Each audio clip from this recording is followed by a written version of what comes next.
มาต่อที่คณะกรรมการร่วมมือลาวเวียดนามได้จัดกองประชุมเผยแพร่ผลสำเร็จกองประชุมครั้งที่ 48 ของคณะกรรมการร่วมมือลาวเวียดนามทวีภาคีระหว่างรัฐบาลลาวและรัฐบาลเวียดนามกองประชุมดังกล่าวจัดขึ้นวันที่ 19 มีนาคม 2026 อยู่นครหลวงเวียงจันทร์โดยการเป็นประธานของท่านเสริมไซคุมมสิทธิ์รองนายกรัฐมนตรีประธานคณะกรรมการร่วมมือลาวเวียดนาม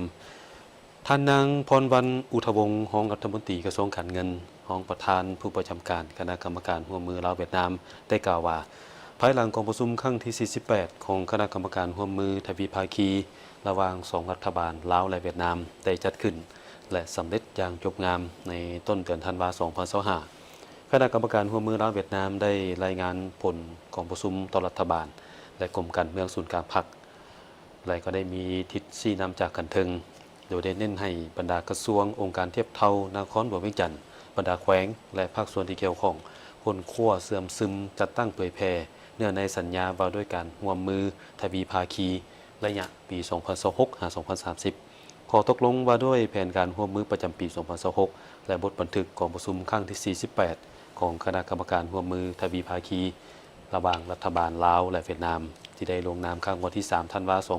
2025 อยู่นครหลวงเวียงจันทร์พร้อมทางได้ชี้นำบรรดาองค์การจัดตั้งและท้องถิ่นที่เกี่ยวข้องโดยเฉพาะบรรดาท้องถิ่นที่มีชายแดนติดกับเวียดนามให้เสื่อมซึมเข้าใจอย่างลึกซึ้งและเป็นเจ้าการประสานสมทบกับฝ่ายเวียดนามเพื่อจะตั้งปฏิบัติบรรดาเนื้อในแผนการร่วมมือดังกล่าวให้ปรากฏผลเป็นจริงโอกาสนี้ท่านเสริมไซกรมสิทธิ์ได้มีบางคำเห็นที่จะต้องได้สืบต่อเอาใจใส่สุกยู่เพื่อจะตั้งปฏิบัติแผนการร่วมมือของ2รัฐบาลลาวเวียดนามก็คือทิศชี้นำของการนำขั้นสูงของ2ประเทศ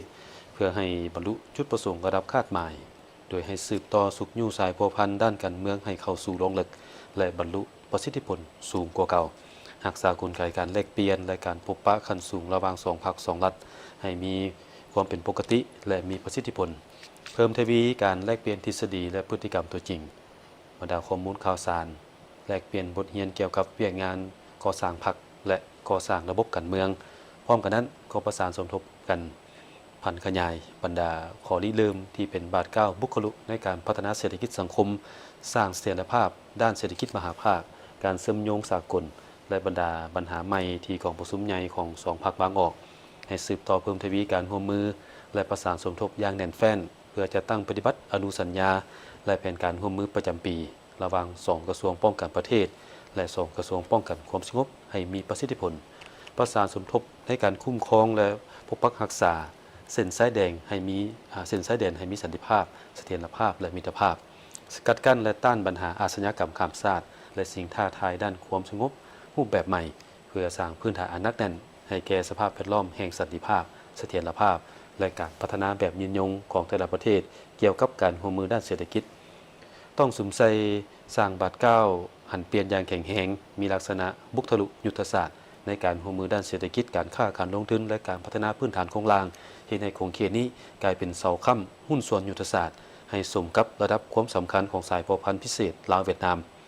จุดสุมแมนการเพิ่มทวีการเสริมจอดระหว่าง2พื้นฐานเศรษฐกิจทางด้านสถาบันพื้นฐานโครงสร้างคมนาคมพลังงานและโลจิสติกส์โทรคมนาคมการท่องเที่ยวและเวียกงานอื่นๆให้มีประสิทธิผลและนำเอาผลประโยชน์โดยกงมาสู่ประชาชน2ชาติแนใส่ประกอบส่วนเหตุให้สายพัวพันธุ์มิตรภาพอันยิ่งใหญ่ความสามัคคีพิเศษการร่วมมือรอบด้านและหุ้นส่วนยุทธศาสตร์ระหว่าง2ประเทศ